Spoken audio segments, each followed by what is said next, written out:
నమస్కారం ACT news కి స్వాగతం నేను విజయ ముందుగా ఏసీటీ ప్రేక్షకులందరికీ దేవి శరన్నవరాత్రి శుభాకాంక్షలు ఇప్పుడు హెడ్లైన్స్ చూద్దాం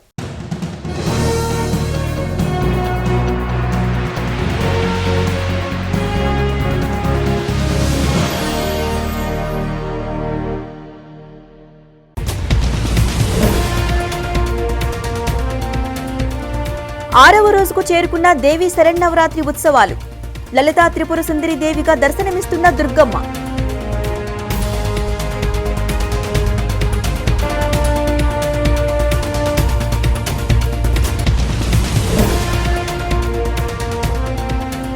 మరో నూతన పథకాన్ని అమలు చేసిన వైసీపీ ప్రభుత్వం. నిరుపేదలను ఆదుకునేందుకే వైఎస్ఆర్ బీమా పథకం తీసుకొచ్చామన్న సీఎం జగన్.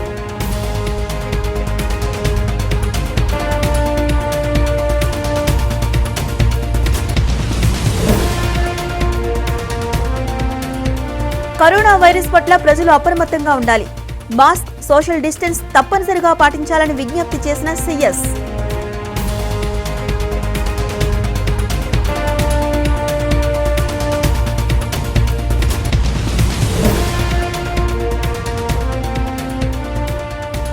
దుర్గగుడి శరన్నవరాత్రుల్లో అపశృతి, విరిగిపడిన కొండచర్యలు, పలువురికి స్వల్ప గాయాలు.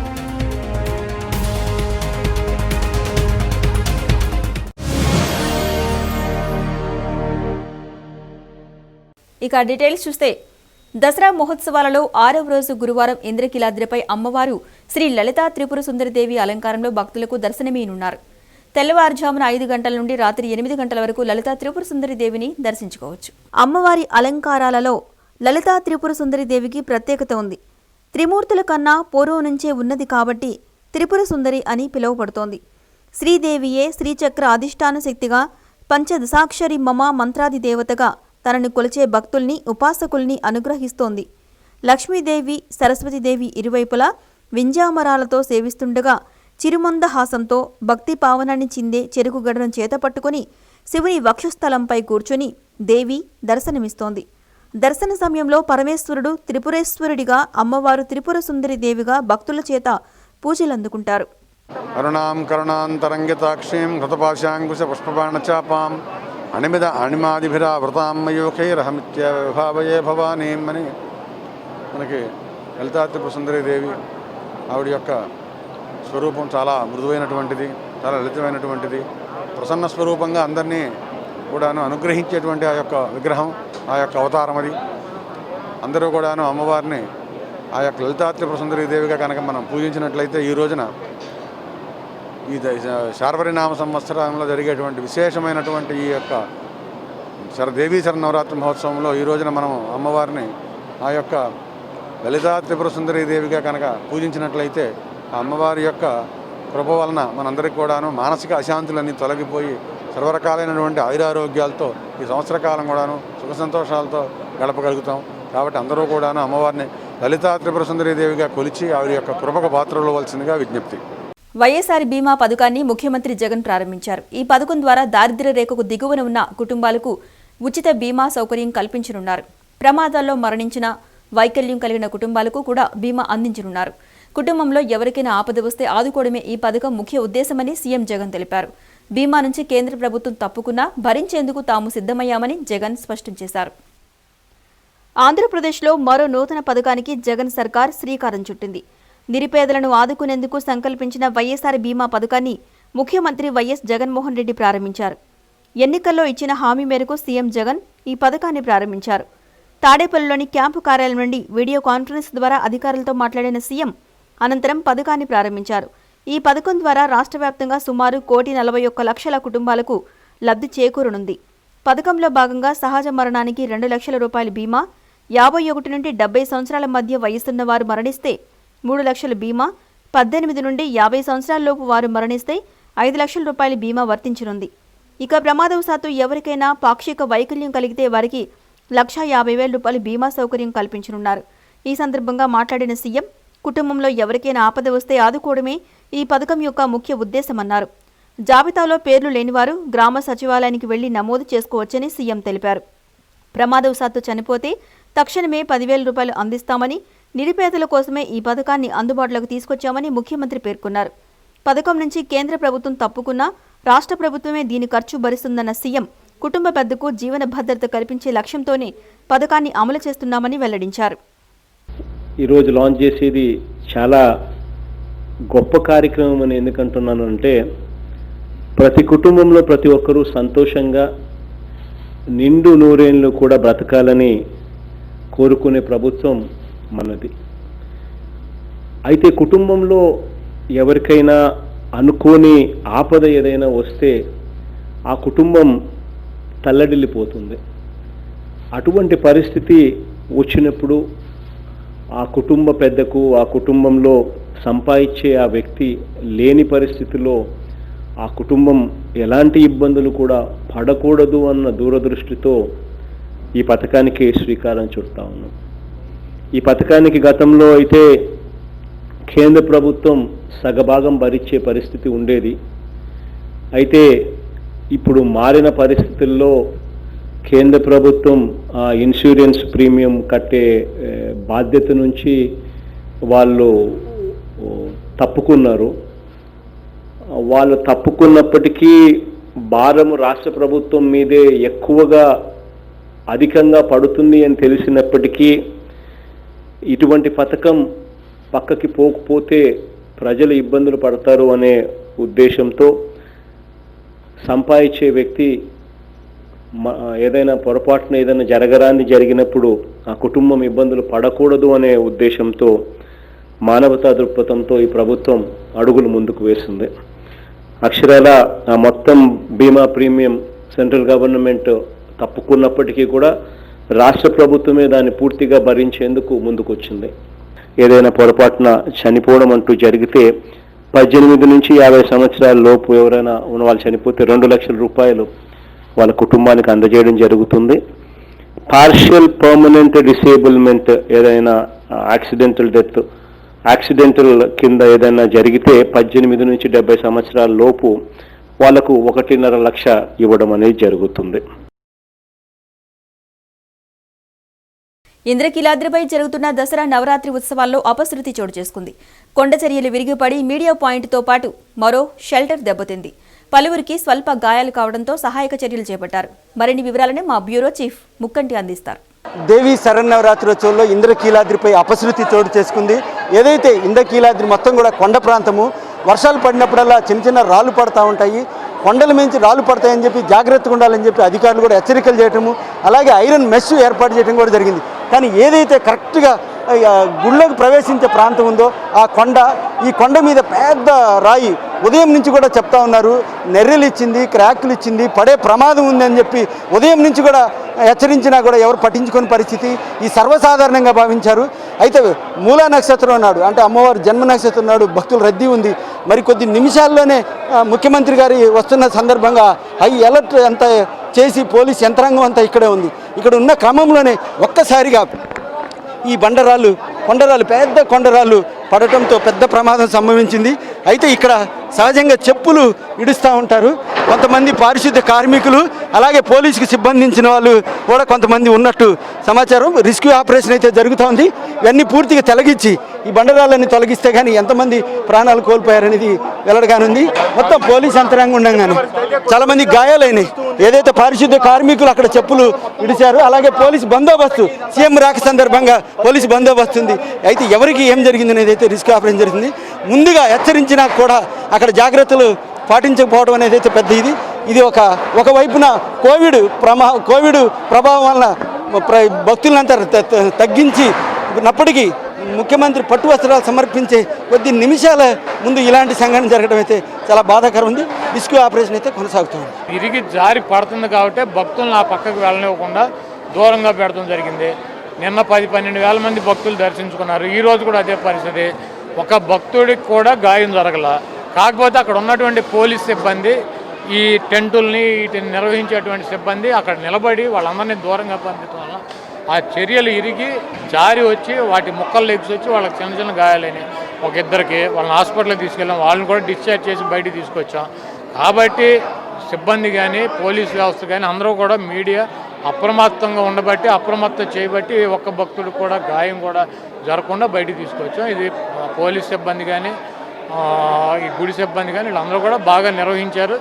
ఒకవేళ కనుక పట్టించుకోకుండా వదిలేసినట్టయితే వాళ్ళు చాలామంది భక్తులకు గాయాలయ్యి చాలా ఈ సంఘటన చాలా తీవ్రంగా ఉండేది. అవును, కొండచీర జారినాక ఒక రాయి ఊడి పడద్దు కదా, ఆపడం ఎవరు శక్తి? ఎవరు ఇక్కడ ఎవరు వచ్చి ఎక్కి కొండ ఎక్కి ఆపేస్తారు? కొండ మేంచి జారి కొండ చీరని ఎవడో ఆపలేడు. కాదు ఆ ప్రాంతంలో భక్తులు వెళ్లకుండా, సిబ్బంది వెళ్లకుండా, ప్రాణ నష్టం జరగకుండా చేయగలిగినటువంటి శక్తి సామర్థ్యాలు పోలీసు వ్యవస్థ కానీ సిబ్బందికి కానీ ఉంటాయి. అదే చేశారు. కొండ చీర మేము ఊడిపోద్దని చెప్పామంటే ఎవరిని ఎక్కెళ్ళి ఆపేస్తారు. కొండ చీర ఆపకుండా ఇవ్వకుండా అదే కదా జరిగింది. మీరు చెప్పబట్టే, సిబ్బంది పరిశీలించబట్టే ఆ ప్రాంతానికి భక్తులను వెళ్ళకుండా, ఏ ఒక్క భక్తుడికి కూడా చిన్న స్వల్ప గాయం కూడా జరగకుండా సిబ్బంది కాపలా, భక్తులు వెళ్లకుండా సిబ్బంది కాపలా ఉండాలి. కాబట్టి వాళ్ళు గాయాలు చేసుకుని మన రక్షించారు. కాబట్టి వాళ్ళందరినీ అభినందించాలి. రంగతో ముక్కంటి ఏసీటీ న్యూస్ విజయవాడ. రాష్ట్రంలో కరోనా పాజిటివ్ కేసులు తగ్గుముఖం పడుతున్నాయని, ఇటువంటి సమయంలోనే ప్రజలు మరింత అప్రమత్తంగా ఉండాలని ప్రభుత్వ ప్రధాన కార్యదర్శి నీలం సాహ్ని అన్నారు. ప్రతి ఒక్కరూ మాస్కు ధరించాలని, భౌతిక దూరం పాటించాలని కోరారు. రాష్ట్ర వ్యాప్తంగా అక్టోబర్ 21 నుంచి 31వ తేదీ వరకు కోవిడ్ నివారణ కోసం అవగాహన కార్యక్రమాలు చేపడుతున్నామని ప్రభుత్వ ప్రధాన కార్యదర్శి నీలం సాహ్ని తెలిపారు. అందులో భాగంగానే విజయవాడలో ఫ్రంట్ లైన్ వారియర్స్తో అవగాహన ర్యాలీ చేపట్టామన్నారు. నగరంలోని స్వరాజ్య మైదానం నుంచి మొదలైన అవగాహన ర్యాలీకి సీఎస్ నీలం సాహ్ని జెండా ఊపి ప్రారంభించారు. కోవిడ్ పాజిటివ్ కేసు నమోదులో తారాస్థాయికి వెళ్లామని, ఇప్పుడు ఆ స్థాయి నుంచి కేసులు క్రమంగా తగ్గుముఖం పట్టాయన్నారు. రాష్ట్రంలో మళ్లీ కరోనా వ్యాప్తి చెందకుండా ప్రజలు అప్రమత్తంగా ఉంటూ జాగ్రత్తలు పాటించాలని ఆమె సూచించారు. లాక్డౌన్ నుంచి బయటపడి అన్ని రంగాలు ఇప్పుడిప్పుడే మొదలవుతున్నాయని, పాఠశాలలు కూడా ప్రారంభిస్తున్నామని సీఎస్ వివరించారు. మాస్కే మన కవచం, మాస్క్ ధరించండి, మాకు సహకరించండి అని కలెక్టర్ ఇంతియాజ్ ప్రజల్ని ఈ సందర్భంగా కోరారు. ఐఈసీ క్యాంపెయిన్, ఇంటెన్సిఫైడ్ క్యాంపెయిన్ చేస్తున్నాము. అంటే మీ అందరికీ తెలుసు, అన్లాక్ తర్వాత మేము industry has open, agriculture open అయింది, ఆఫీసెస్ ఓపెన్ అయినాయి, పబ్లిక్ ట్రాన్స్పోర్ట్ కూడా మొదలు పెట్టాము, ఇప్పుడు స్కూల్స్ కూడా మొదలు పెడుతున్నాము. సో ఇప్పుడు కోవిడ్ అప్రోప్రియేట్ బిహేవియర్ మనకి చాలా చాలా అవసరం. మన ఆనరబుల్ ప్రైమ్ మినిస్టర్ కూడా నిన్న సందేశంలో ఇదే మాటలు చెప్పారు. మళ్ళీ ఆనరబుల్ చీఫ్ మినిస్టర్ కూడా నిన్న రివ్యూ మీటింగ్లో అదే చెప్పారు. మన మాస్క్ కంపల్సరీ పెట్టాలి, శానిటైజేషన్ చేయాలి, మళ్ళీ ఫిజికల్ డిస్టెన్సింగ్ తప్పకుండా ఉండాలి. సో ఈ బిహేవియర్ ఫాలో చేస్తే మేము కోవిడ్కి కంట్రోల్లో చేయగలుగుతాము. ఆల్రెడీ మీ అందరికీ తెలుసు, మన కోవిడ్లో పాజిటివిటీ రేట్ చాలా తక్కువ అయిపోయింది మన రాష్ట్రంలో. సో మేము పీక్కి పోయాము, కింద కూడా వచ్చేసాము, అంటే down the other side of the graph వచ్చేసాము అట్లా చెప్తాం మేము. సో మన డెత్స్ కూడా 1/4 అయిపోయినాయి. సో ఈ సిచ్యువేషన్లో మళ్ళీ మనకి ఇంక్రీజ్ కాకపోతే we should ensure that increase మళ్ళీ రావద్దు. సో కోవిడ్ అప్రోప్రియేట్ బిహేవియర్ చాలా అవసరం. దానికోసం ఈ ఐఈసీ క్యాంపెయిన్ రోల్ అవుట్ చేస్తున్నాం. మాస్కే కవచం అనే క్యాంపెయిన్ని అందరికీ తీసుకెళ్లాలని చెప్పేసి ఈరోజు రాష్ట్రమంతటా మనకు ప్రతి జిల్లాలోనూ మనకి క్యాంపెయిన్ జరుగుతూ ఉంది. ఇక్కడ కృష్ణా జిల్లాలో జిల్లా కేంద్రంలో, ఇక్కడ విజయవాడలో, అలాగే డివిజన్ లెవెల్లో, మండల్ లెవెల్లో ప్రతి మున్సిపాలిటీలోనూ ఇది జరుగుతుంది. ఇలాగే రోజువారీ రేపు ఇంకో కార్యక్రమం, రోజువారీ ఒక్కొక్క కార్యక్రమం చేపడుతూ మనకు మళ్ళీ కోవిడ్ సంఖ్య పెరగకుండా మనకు అందరూ కూడా, ప్రతి ఒక్కరు కూడా ఈ అప్రాప్రియేట్ బిహేవియర్ మనకు ఫాలో అయ్యి ప్రతి ఒక్కరు మాస్క్ ధరిస్తే మరి కోవిడ్ని దూరం చేయొచ్చు. మా అందరి పిలిపేమంటే, మేము ఫ్రంట్ లైన్లో ఉండి ఈ కోవిడ్తో ఫైట్ చేస్తున్నాం, మీరందరూ మాకు సహకరించండి, మాస్క్ ధరించండి, మాకు సహకరించండి అనే నినాదంతో ఈరోజు ఈ ర్యాలీని ఇక్కడి నుంచి తుమ్మలపల్లి కళాక్షేత్రం చేపట్టడం జరిగింది. మేము మన చీఫ్ సెక్రటరీ గారు గౌరవనీయులు మేడము దీంట్లో పాల్గొని ఫ్లాగ్ ఆఫ్ చేయడంతో వారికి ధన్యవాదాలు తెలుపుతున్నాం. Thank you. విజయవాడలో కాలుష్య నియంత్రణ మండలి కార్యాలయాలకు మంత్రి బాలినేని శ్రీనివాసరెడ్డి శంకుస్థాపన చేశారు. నగరంలోని ఏపీ ఐఏసీ కాలనీలో ఏర్పాటు చేసిన భూమి పూజ కార్యక్రమంలో ఆయన ముఖ్య అతిథిగా పాల్గొన్నారు. కాలుష్య నియంత్రణ మండలి విస్తరణలో భాగంగా విజయవాడలో ప్రాంతీయ జోనల్ కార్యాలయాలు, ప్రయోగశాలను నిర్మించేందుకు రాష్ట్ర ప్రభుత్వం కృషి చేస్తుందని మంత్రి బాలినేని శ్రీనివాసరెడ్డి తెలిపారు. పర్యావరణ పరిరక్షణపై ముఖ్యమంత్రి జగన్మోహన్ రెడ్డి ప్రత్యేక దృష్టి పెట్టారన్నారు. దీనిలో భాగంగా రాష్ట్రంలోని అన్ని పరిశ్రమలను నిరంతరం తనిఖీ చేస్తున్నామని వెల్లడించారు. ప్రకృతికి హాని కలిగించే ఏ ఒక్కరిని ఉపేక్షించేది లేదని ఈ సందర్భంగా స్పష్టం చేశారు. విజయవాడలో ప్రాంతీయ కార్యాలయాన్ని 1976లో ఏర్పాటు చేయగా గుంటూరు, కృష్ణా, ప్రకాశం, నెల్లూరు జిల్లాలకు సంబంధించిన జోనల్ కార్యాలయాన్ని 2000లో ఏర్పాటు చేసుకున్నామని మంత్రి వివరించారు. అయితే అప్పటి నుంచి అవి అద్దె భవనాల్లోనే కొనసాగడం దురదృష్టకరమని వ్యాఖ్యానించారు. ప్రస్తుతం రాష్ట్ర ప్రభుత్వ సహకారంతో 22.57 కోట్ల రూపాయల వ్యయంతో శాశ్వత భవనాలు నిర్మించుకోవడం సంతోషకరమన్నారు. ఈ కాలుష్య నియంత్రణ మండలి విస్తరణలో భాగంగా కృష్ణా, గుంటూరు, ప్రకాశం, నెల్లూరుకి జోనల్గా మరి గతంలో 2000 సంవత్సరంలో ఇక్కడ కార్యాలయం స్టార్ట్ చేయడం జరిగింది. కానీ దురదృష్టం ఏంటంటే 2000 సంవత్సరంలో కార్యాలయం ఓపెన్ అయినా కానీ ఈ రోజు కూడా సొంత బిల్డింగ్ లేకపోవటం చాలా విచారకరమైన విషయం. దీని మీద ముఖ్యమంత్రి జగన్మోహన్ రెడ్డి గారు మరి ఆయన చొరవ తీసుకొని మరి అన్నీ కూడా ఒక్కొక్కటిగా అన్నీ కూడా కార్యాలు చేయాలని చెప్పి ఆయన సూచించడం జరిగింది. దాంట్లో భాగంగా ఈరోజు మరి విజయవాడలో 22 కోట్లతోటి ఈ కార్యాలయాన్ని మరి ఈరోజు శంకుస్థాపన చేసుకుంటా ఉన్నాం. మరి దీనికి సంబంధించి కూడా ట్రాన్స్ఫర్స్గా మనం ఒక వేరే మన ఈ కాంట్రాక్టులు కాకుండా ఏజెన్సీ, మన పోలీస్ కార్పొరేషన్ ఏజెన్సీకి వారి ద్వారా మరి ఈ వర్క్ చేర్చడం జరుగుతూ ఉంది. దీనివల్ల ఏంటంటే ఏ ఇబ్బంది లేకుండా జరుగుతుందని చెప్పే ఉద్దేశంతో వాళ్ళకి అప్పచెప్పడం జరిగింది. టోటల్గా ఈ బిల్డింగు 18 నెలల్లో వాళ్ళు పూర్తి చేస్తామని చెప్పి హామీ ఇవ్వడం జరిగింది. నిజంగా తప్పకుండా వాళ్ళు పూర్తి చేస్తారనే పూర్తి విశ్వాసంతో ఉన్నాను కూడా తెలియజేసుకుంటా ఉన్నా. అమ్మవారి జన్మ నక్షత్రమైన మూలా నక్షత్రం రోజున దుర్గమ్మ నామస్మరణలతో ఇంద్రకీలాద్రి మార్మోగింది. 5వ రోజున సరస్వతీదేవిగా దర్శనమిచ్చిన దుర్గమ్మను దర్శించుకునేందుకు తెల్లవారుజాము నుంచి భక్తులు బారులు తీరారు. సామాన్య భక్తులతో పాటు వీఐపీ భక్తుల తాకిడితో ఇంద్రకీలాద్రి రద్దీగా మారింది. దేవీ శరన్నవరాత్రులలో మూలా నక్షత్రంకు ఎంతో ప్రాచుర్యత ఉంది. ఎందుకంటే అమ్మవారు జన్మించిన నక్షత్రం మూలా నక్షత్రం కావడంతో 5వ రోజు అమ్మవారు సరస్వతీదేవిగా బంగారు వీణ ధరించి భక్తులకు దర్శనమిచ్చారు. దీంతో తెల్లవారుజాము నుంచే భక్తులు ఇంద్రకీలాద్రికి పోటెత్తారు. దుర్గమ్మను దర్శించుకునేందుకు క్యూ లైన్లో బారులు తీరారు. అధికారులు ప్రత్యేక ఏర్పాట్లు చేశారు. మూలా నక్షత్రం రోజున అమ్మవారిని దర్శించుకునేందుకు సామాన్య భక్తులతో పాటు వీఐపీలు క్యూ కట్టారు. మంత్రులు బొత్స సత్యనారాయణ, కొడాలి నానితో పాటు వైసీపీ ఎమ్మెల్యేలు అమ్మవారిని దర్శించుకున్నారు. విజయవాడ ఎంపీ కేశినేని నాని కూడా కుటుంబ సమేతంగా అమ్మవారిని దర్శించుకుని ప్రత్యేక పూజలు చేశారు. రాజధాని అమరావతి అంశంలో టీడీపీ, బీజేపీ, వైసీపీలు కలిసి కుమ్మక్కు రాజకీయాలు చేస్తున్నాయని సిపిఎం రాష్ట్ర నాయకులు సిహెచ్ బాబురావు ఆరోపించారు. రాజధాని నిర్మాణానికి ప్రధాని శంకుస్థాపన చేసి 10 ఏళ్లైనా పట్టించుకోకుండా కేంద్రంలోని మోడీ సర్కార్ ప్రజల నోట్లో మట్టి కొట్టిందని మండిపడ్డారు. అమరావతి నిర్మాణానికి ప్రధాని మోడీ శంకుస్థాపన చేసి 5 ఏళ్లు పూర్తయిన సందర్భంగా సిపిఎం నేతలు ఆ ప్రాంతంలో పర్యటించారు.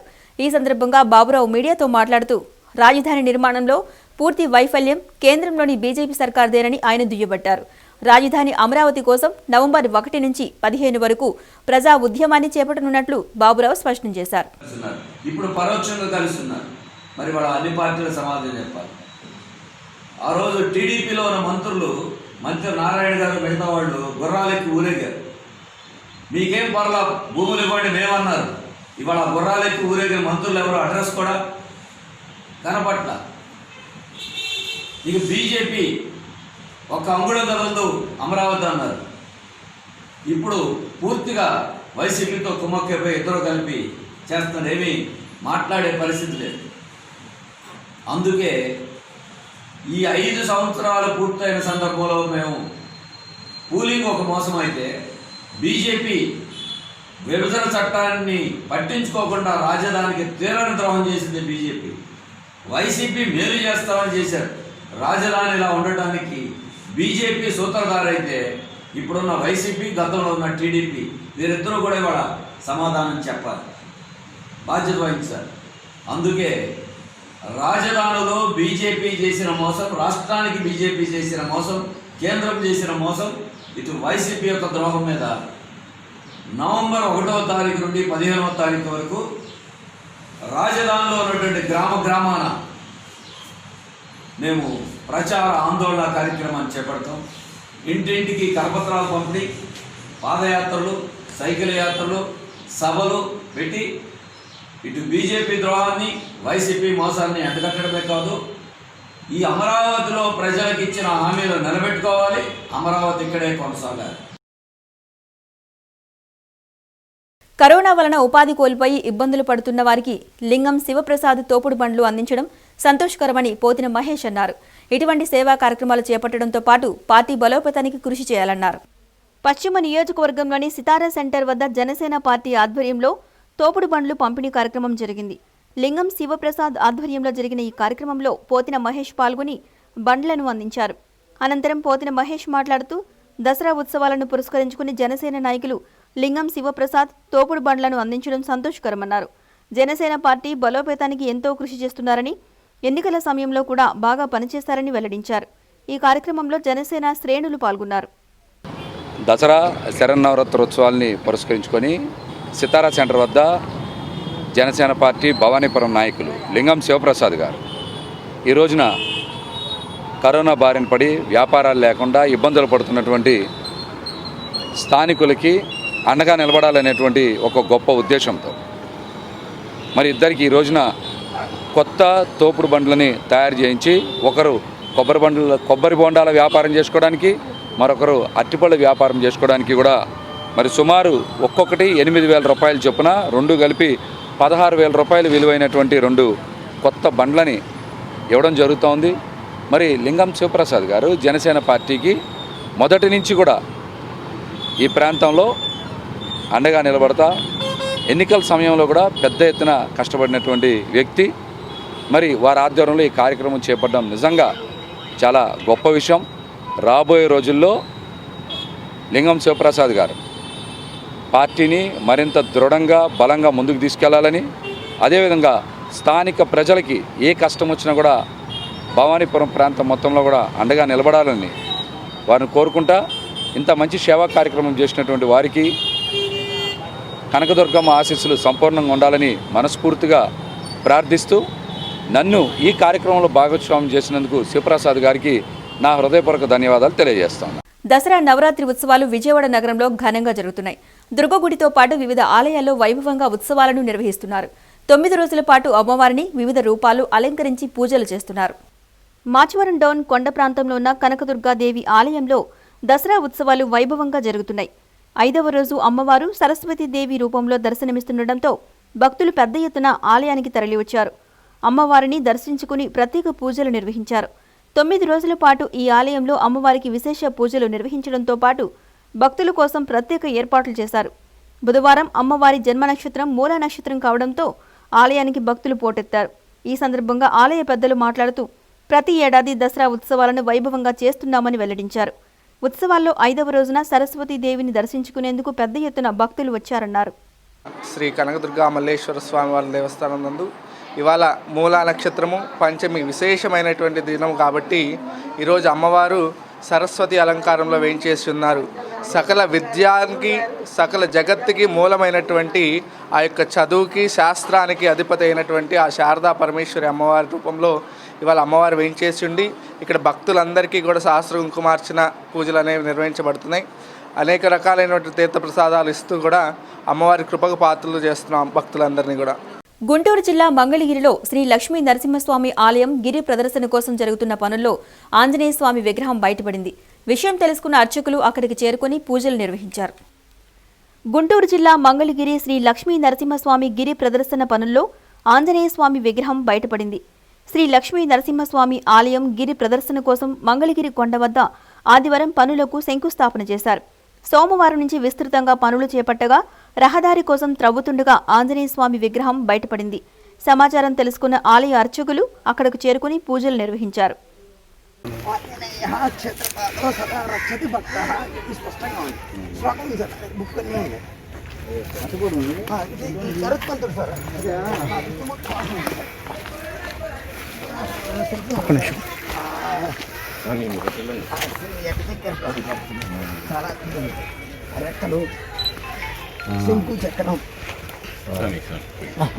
ముక్కు ఒకటి తెలుస్తుంది, కొంచెం దెబ్బతింది, అది దెబ్బతింది కొంచెం. మీకు కూడా తెలియదు అసలు అసలు మనకే సార్ 93 years అని అడిగా ఫోన్ చేసి అసలు ఎప్పుడు మాకు పైన ఆఫీసు మాత్రం మాకు తెలుసు. అదే సార్ కూడా ఉంటుంది సార్, ఇట్లుంది అంటే అటు మట్టి కూడా తీసేస్తే ఉండొచ్చేమో అని ఒక ఆలోచన. దసరా ఉత్సవాలను పురస్కరించుకుని విజయవాడ సత్యనారాయణపురం శ్రీ కాశీ విశ్వేశ్వరుని ఆలయంలో ప్రత్యేక పూజలు నిర్వహిస్తున్నారు. ఉత్సవాల నేపథ్యంలో నిర్వహించిన సాంస్కృతిక కార్యక్రమాలు అలరించాయి. విజయవాడ సత్యనారాయణపురంలోని కొలువైయున్న శ్రీ కాశీ విశ్వేశ్వర స్వామి ఆలయంలో దసరా వేడుకలు ఘనంగా నిర్వహిస్తున్నారు. ఉత్సవాల్లో భాగంగా ఆలయ కమిటీ ఆధ్వర్యంలో సాంస్కృతిక కార్యక్రమాలను ఘనంగా నిర్వహిస్తున్నారు. బుధవారం నిర్వహించిన సాంస్కృతిక కార్యక్రమాల్లో చిన్నారులు చేసిన నృత్య ప్రదర్శనలు ప్రేక్షకులను అలరించాయి. ఈ సందర్భంగా చిన్నారులకు బహుమతులు ప్రదానం చేశారు. దసరా ముందు నుంచే వారు వచ్చి ఇక్కడ కార్యక్రమాలు ఏర్పాటు చేసి ఇక్కడికి వచ్చేటువంటి సాయంత్రం పూట వచ్చేటువంటి భక్తులందరికీ కూడా ఈ దేవస్థానం తరఫున కళారాధన కార్యక్రమం ద్వారా ఒక సంతృప్తిని కలిగించేటువంటి అవకాశం కల్పించమని చెప్పేసి అడిగారు. అయితే దేవస్థానం వారు చైర్మన్ గారు రాజా గారు, ఈవో గారు సీతారామయ్య గారు కూడా ఆ దేవస్థాన ధర్మకర్తల మండలి సభ్యులందరూ కూడా ఈ బాధ్యతను మొత్తాన్ని శ్రీ చింతగాలి చిట్టుబాబు గారికి అప్పచెప్పారు. వారు మరి ఇక్కడ ఉన్నటువంటి విజయవాడలో ఉన్నటువంటి ఎంతో ఔత్సాహిక కళాకారులందరినీ కూడా వారిని తీసుకొచ్చి ఇక్కడ కార్యక్రమాలు జరిపిస్తూ మనందరినీ కూడా అలరిస్తూ చేస్తున్నందుకు ముఖ్యంగా వారికి ధన్యవాదాలు తెలుపుకుంటున్నాం. ఈరోజు ముఖ్య అతిథిగా ఇచ్చేసినటువంటి ప్రసన్న గారు కీర్తిశేషులు ప్రముఖ జ్యోతిష పండితులు పిఏ రామన్ గారి సత్యమణి, వారు కూడా ఇక్కడ ఈ కార్యక్రమానికి ఈ రోజున ఇచ్చేయడం చాలా సంతోషదాయకమైనటువంటి విషయం. ఇప్పుడు బహుమతి ప్రదాన కార్యక్రమాన్ని ప్రారంభించవలసిందిగా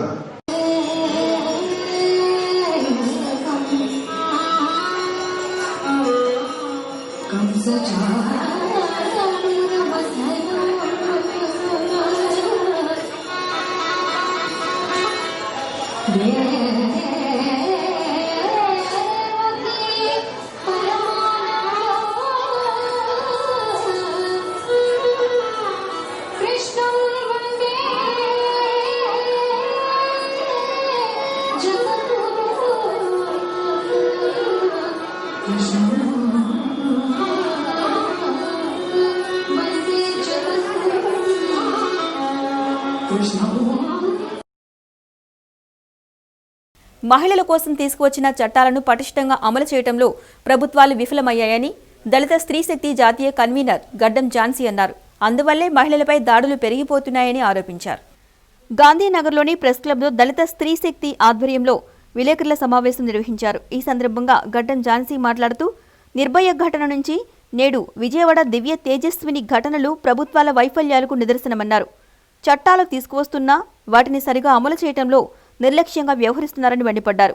చట్టాలు వాటి అమలు కోసం మహిళా సంఘాలు పోరాటాలు చేయాల్సి వస్తుందన్నారు. ఈ సమావేశంలో దళిత స్త్రీ శక్తి సభ్యులు పాల్గొన్నారు. దళిత ఆదివాసీ స్త్రీలకు సంబంధించి బాలికలకు సంబంధించి ఈ మారణ హోమాలు ఏవైతే ఉన్నాయో దానిని అరికట్టడంలో భాగంగా న్యాయవాదుల పాత్ర ప్రధానమైన పాత్ర పోషించాల్సిన సమయం ఆసన్నమైంది. న్యాయ వ్యవస్థని ఒక ఘట్టంగా ఈ పరిస్థితులను తీసుకొని ముందుకు తీసుకువెళ్లాల్సిన అవసరం ఉంది అని ఈరోజు ఈ సమావేశంలో మేము ప్రధానంగా మాట్లాడడం అనేది జరుగుతూ ఉంది.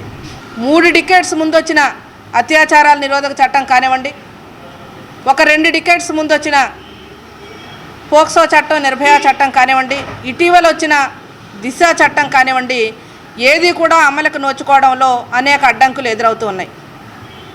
ప్రత్యేక చట్టం అంటేనే దాని మీద ప్రత్యేక శ్రద్ధ చూపించాలి అనేది ప్రధానమైన అంశం. కానీ ఈ దేశంలో ప్రత్యేకమైన చట్టాలను తీసుకురావడానికి ఏ చట్టం తీసుకున్నా కూడా దళితుల మారణ హోమాలు జరిగిన తర్వాతే, కారంచేడు, చుండూరు లాంటివి జరిగిన తర్వాతే ప్రత్యేకమైన చట్టం SC/ST యాక్ట్ వచ్చింది. మీ అందరికీ తెలిసిన విషయమే, నిర్భయాకు సంబంధించిన విషయం జరిగిన తర్వాతే నిర్భయ చట్టం వచ్చింది. కొన్ని రకాల దారుణాలు జరిగిన తర్వాతే దిశ లాంటి చట్టాలు వచ్చినాయి. ఏమైనప్పటికీ ఆ చట్టాల అమలు తీరుని ప్రభుత్వాలు పరిశీలించడం లేదు. స్త్రీల విషయంలో కానీ, ప్రధానంగా దళిత ఆదివాసీ స్త్రీలకు సంబంధించి కానీ చాలా నిర్వీర్యమైన వ్యవస్థలో ఈ దేశం నడుస్తూ ఉంది అనేది దళిత స్త్రీ శక్తిగా మేము ఘంటాపథంగా చెప్తూ ఉన్నాం. ఏసీటీ న్యూస్ ఇంతటితో సమాప్తం. నమస్కారం.